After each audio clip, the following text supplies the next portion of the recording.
So మొత్తం మీద అమరావతి మహిళల మీద కామెంట్లు చేసిన జర్నలిస్ట్ కృష్ణంరాజుని అదుపులోకి తీసుకున్నారు. 14 రోజుల రిమాండ్ కూడా విధించారు. మంచిదే. నేను అప్పుడే చెప్పా అలాంటి వాడిని నడి రోడ్డు మీద ఉరి తీయాలి అని.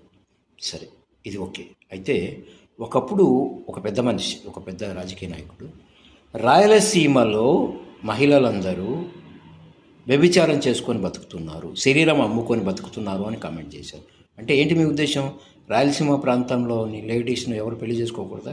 మొన్న ఒక మంత్రి గారు అన్నట్టు అమరావతి ప్రాంతంలో స్త్రీలకి మహిళలకి ఎలా పెళ్ళి అవుతుంది అన్నట్టుగా మరి రాయలసీమ ప్రాంతం కూడా అంతే కదా.